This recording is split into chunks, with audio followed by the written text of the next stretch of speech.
We're all wondering. Donald Trump said that he would release his numbers. He would release his medical records. Look, he says now, I think he forgot to do it. He's been forgetting things. We'll give him a break on this. But Kamala Harris is right on this. Watch his rallies. He's confused. He's a nearly 80-year-old man. He's ranting and rambling until people get bored and leave his rallies. That's happening. Tim Walz and the Harris campaign are flipping the script of the Republicans and using the same messaging strategy that was so effective against Joe Biden. And given what we've seen out of the past few days of the Trump campaign and their events in particular, they may finally realize why highlighting Biden's cognitive decline works so well. Also, we have many Azerasians in our room. We have some incredible people in our room. We have so many that we just can't. But we have some people in our room that I'm not going to mention because they fully understand why, because I don't have time. Even his brainwashed supporters couldn't muster a cheer or clap of approval to signal that they understood what he meant in the slightest. And that really says a lot. Whether he was trying to say Arizonans, referring to everyone at the rally, or Assyrians, like these alleged Assyrians for Trump supporters here. There's no way he knows who the Assyrian people are and where the ethnic group is from, making this flub all the more worse. I will very quickly deflate. We are going to take inflation and we are going to deflate it. We are going to deflate inflation. We are going to defeat inflation. The irony of incoherently rambling about tackling inflation to people actually affected by inflation mere hours before this happened shows the immense amount of cognitive dissonance Trump and his campaign exhibit. Guys, we came to the Trump rally and this is the aftermath.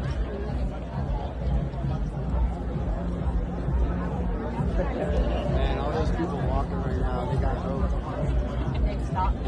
Yeah. This is great. So I don't know how long do we have to wait here before we can get to the bus and go back to our car.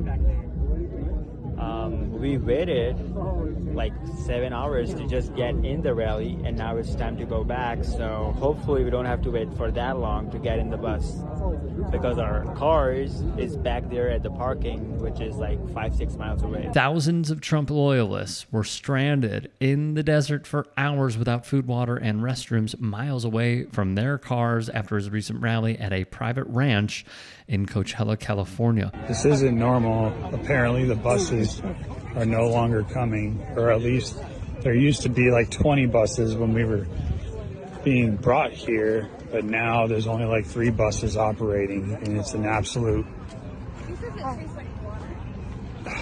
it's just chaos, absolute chaos. All of us are stranded here.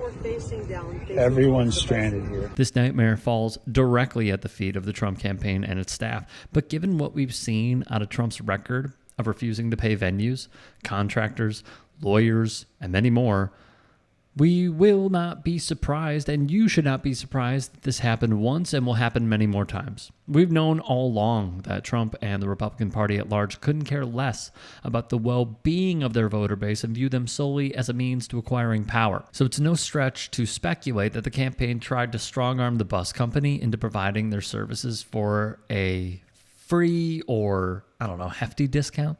Regardless, this is a disastrous look for Trump, especially since it happened the day before his Pennsylvania town hall. And whenever I go, Hannibal Lecter, you know what I'm talking about. They always go the fake news. That's a lot of fake news back there, too. But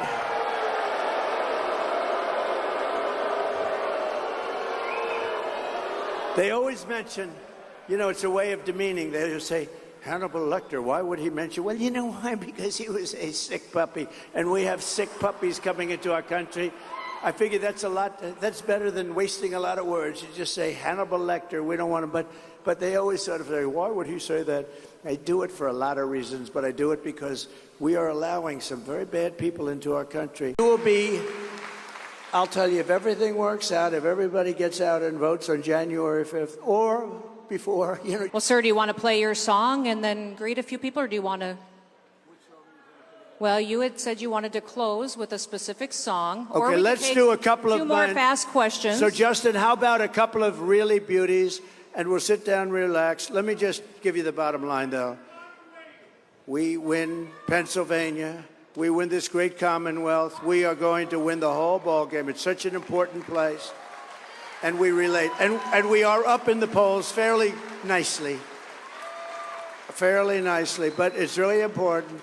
And we're going to turn this country around. It's the greatest movement in the history of our country, MAGA, Make America Great Again. Before Trump stood on stage for around another hour, bobbing around, lightly dancing and swaying back and forth with South Dakota Governor Kristi Noem to various songs, including Ave Marie, an opera version of It's a Man's World by James Brown, Sinead O'Connor's Nothing Compares to You, and of course the YMCA, after only fielding 3 total questions from the crowd, turning the event into a glorified listening party after 2 of his supporters suffered medical emergencies while he was speaking. Hold it, please. A doctor, please.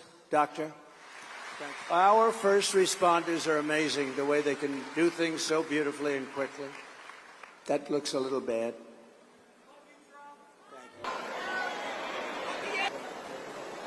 Open the door or get on the way. Do you want me to go tell them? We want this to be a really important evening.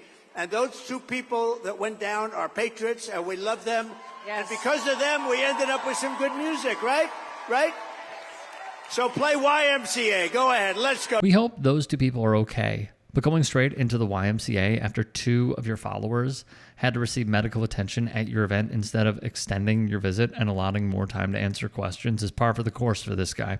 The event was never about asking substantive policy questions. It was all to feed his ego and portray an image of a properly functioning campaign to the media.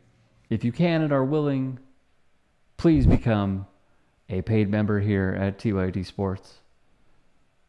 And or go to tyt.com/join. In addition, you can follow me on Twitter, Instagram, and TikTok. Appreciate it. Have a great day. Calling out elite people in comedy should be the rule of thumb. I think Donald Trump's hair is actually another creature. Yeah. The hair's like going, good night, Donald. Good night, Donald. Here we go. Maybe it goes out. It goes out and makes money while he's asleep. There is something about punching down that feels taboo, and punching up is the way to go. Crack's not really my thing, but if it was, it would be fine if I was on that side. Wow. Don Jr.'s on coke. We won with poorly educated. I love the poorly educated. I'm a very stable genius. It is very important, the work that the Jordan Kleppers are doing, the work that the Good Liars are doing, the work that our team here at the Turks are doing, and many more. What he does, he secretly puts the marker on the end of the putter, and then he looks like he's marking it, but really, now the mark is 3 feet closer. That's a way easier putt. He cheats a lot. That if you cheat at golf, you cheat at life. The saying goes for Donald Trump.